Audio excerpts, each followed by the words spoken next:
Dr. Francine Shapiro created HAP to be the non-profit side of her EMDR Institute.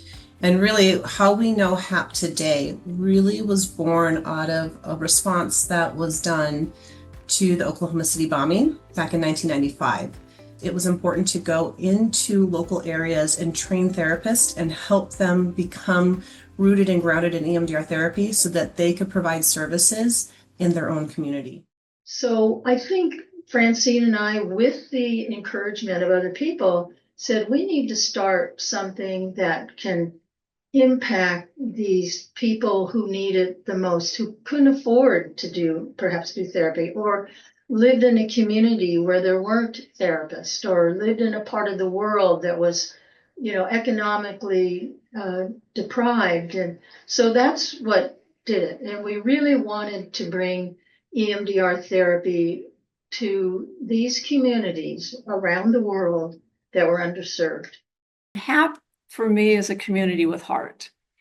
They respond to natural and human disasters. They train clinicians in EMDR therapy who wouldn't otherwise have access to training. They prepare clinicians for crisis response. And those are all really important, but they also enable that Shapiro effect, that dropping the pebble in the pond and seeing the ripples. And then as HAP continues to grow, those ripples turn to waves. And so after 9/11, things just started to radiate out, and we started to develop this concept of the TRN, the Trauma Recovery Networks. Because one thing we found out the hard way, you can't walk into the New York City mayor's office after a trauma like 9/11 and say, hey, I got 50 therapists who are going to treat folks for nothing. And he's going to say, and who are you? So the idea was that instead of being a Band-Aid culture, we needed to be a proactive culture where we involved ourselves with local organizations that might be helpful in a crisis. And if they knew who we were and that we were a credible organization, they might call on us. Otherwise, you're going to be told out the door. To me, the Shapiro effect really is about passion and courage. I know when I first did the EMDR training over 13 years ago, I was blown away. I couldn't believe that one woman discovered something so powerful and so impactful and never gave up.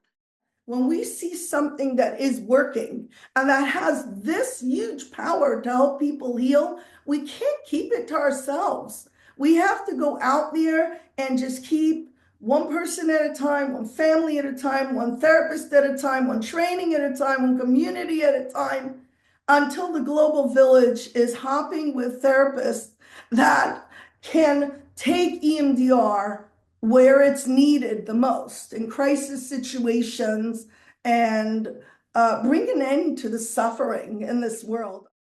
So there's a saying that if you give a person a fish, you feed them one time. But if you teach a person how to fish, then it is for lifetime. So that is the Francine Shapiro effect. And thinking about not only America, where is she from, but also culturally to other people. So her book, if you read, Getting Past Your Past, she has interviewed people from different parts of the world, entered into their inner world, and reflected how EMDR can be applied over there. We had a team that went mainly from Israel to Thailand after the tsunami. And, they had entire villages wiped out. But she brought, so all the children then were doing the group protocol for children. And we didn't know what was going to happen because they had been staying away from the water where they lived their whole lives for a whole month because of fear of the water. And now you already get an idea of this face. They went in and they jumped right into the water. One of the reasons why this story is so important to me is that it is a place where a small number of people can have an impact which is not believable. The thing I really want to have clear is the way in which it pays back to the people that do it. It's a gift back to us to go to these places, see the suffering, see that we're able to make a dent and maybe more sometimes, and plant a seed and maybe more sometimes with people. And then we come home to our nice, safe houses here, but something gets continued then. It's like planting big trees. They start with little trees. And so that's been happening all through the world, and it's not done yet. When I'm speaking to different people that are dealing, I'm talking whether it's our volunteers or whatever, they all tend to have an aha moment where somebody that they were working with, and the aha moment isn't for themselves, it's for someone that they helped, and just tremendously appreciative, and realize that they changed that person's life. They changed that person's life, and I'll call that the aha moment.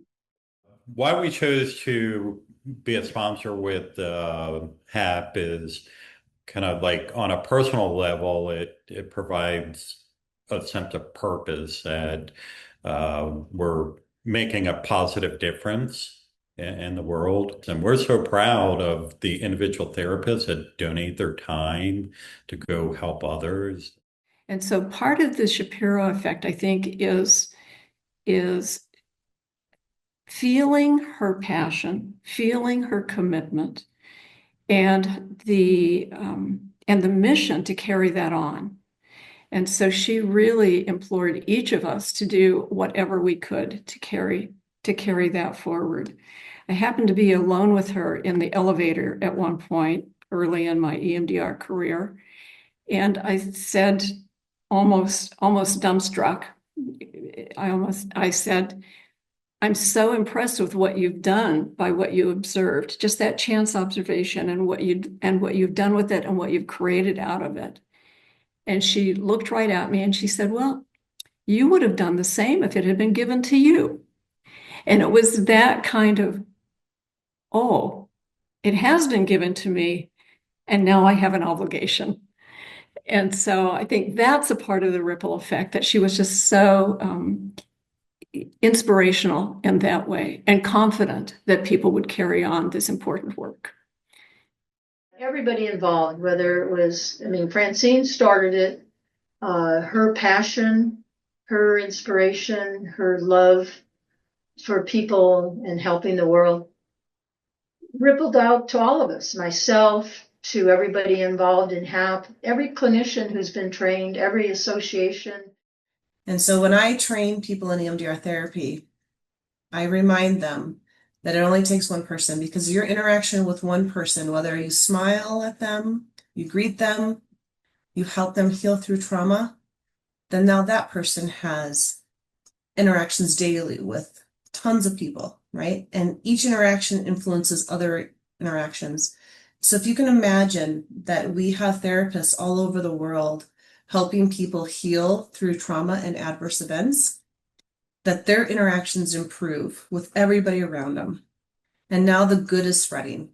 And that's that ripple effect, right? It only takes one of us to make a difference. And Francine started a giant ripple that went global.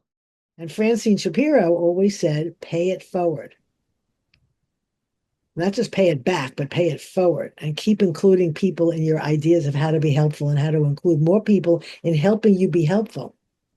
And I think that's one thing she's, aside from developing this brilliant kind of therapy, it's her philosophy that started HAP. I've never met so many people who are just so humble and kind and who wants to help. I think that's the coolest thing about this community, is that EMDR as a modality, I think, brings us all together. Where, before I was EMDR trained, I had connections, but we all kind of practiced from a different modality. Some of it was the same. But now it's just a different kind of community, wouldn't you think? It's a family. And I think the one message I really want to deliver is we don't have to wait till there is a disaster happen to sign up to be a volunteer, or think that, oh, there won't be any need until there's a disaster happen. Actually, there's a lot of things we can help, we can do when there's no disaster happen. We can reach out to the community, let them know in advance when a disaster happen, here are the resources. We need to get more people involved. We need more donations. We need people who believe in the mission of EMDR HAP. Everyone's got a good heart. Dollars only goes so far.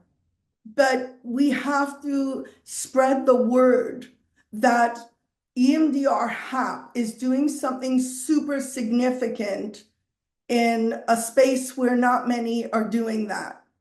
If I had a fairy godmother or magic pixie dust or something, I would want to be able to have every community of a reasonable size have access to the work of a TRN, or be part of a TRN.